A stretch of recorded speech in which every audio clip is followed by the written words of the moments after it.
So going from New York to South Carolina, you really do go from two ends of the spectrum. And in New York, almost near everyone is a liberal, and most of your peers will share your views and and agree with you on almost everything.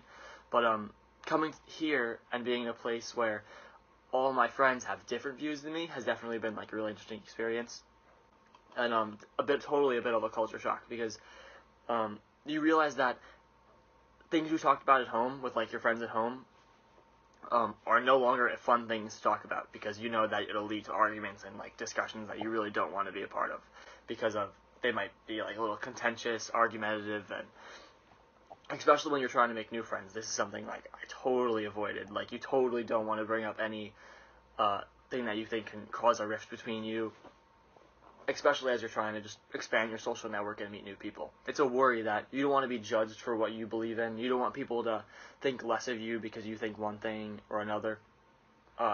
Talking about political things is not fun most of the time, because you know that both sides are not really going to shake their stance. I mean, like, a little bit. There's definitely a bunch of very conservative people here, and like I've seen a few Confederate flags and like a few people with like jackets that have Confederate flags on the back. I've been like, okay, whatever. Men in fraternities like to discuss their political opinions, or are very comfortable with how much they love Donald Trump. But I feel like you'll get that anywhere that you go, even if you're like in New York. So I don't think that is really much different, because like no matter where you are, there's going to be like conservative people and like liberal people. I would never say I was criticized for my political views, but I would definitely say that it's a fear that not even that you were criticized by your friends, but that you were judged by them, and that they think of you differently because of what you believe in. And you just hope that they have the same kind of stance that you have, in terms of like, you can believe this and I can believe that, but we won't really like dislike each other for it. I definitely tried to stay away from it in the beginning. I wouldn't go up to friends that are like guys and be like, yeah, so like Hillary Clinton, what's up? And they would just probably never speak to me again. Like, it's side comments. It's not like anything like really like that ridiculous. And I anticipated it a little bit, but I was still surprised by it, the culture shock, when I got here, because it's just something I had never experienced before, and and I could not really have comprehended it before I got here, and I really saw it. Absolutely. I knew it would be very different, but I didn't really take political views that much into account, like when I was thinking about it. And that's kind of how it's been. Like, when I was like planning to come down here, like I knew it'd be very different politically, and I just decided, you know what, I'm not going to talk about it. Culture shock, but like it has been more with like people making fun of the fact that I say horrible instead of horrible. You know, people wear cowboy boots, like that's really the culture shock.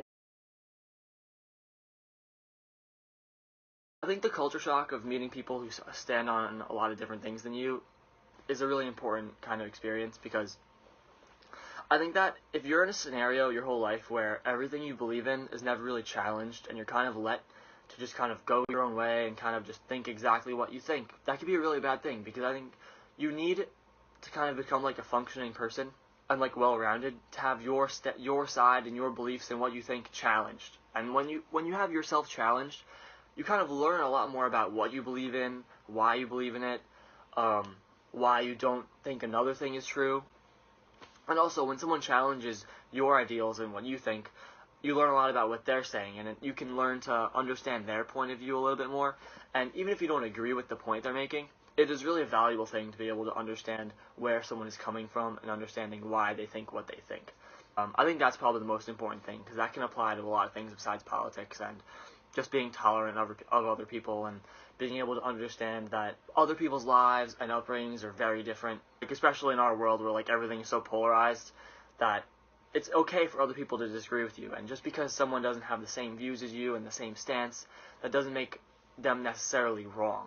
It just means that that's how they see it, and they're different than you. So I think it definitely has been a positive experience for me coming to school here and kind of being immersed in a little bit of a different culture. And I think having like different ideologies around me is good. Like, I don't think it's a good thing to constantly be around people who think exactly the same way that you do, I think that makes you more closed-minded. I don't know if it's necessarily making me a better person, because everyone's influenced by the people around them, and sometimes you catch yourself, like, not necessarily being the best person that you can be because you don't want to, like, cause a discrepancy in your social life because you're talking about politics, so you just kind of, like, let things slide a lot with what other people are saying.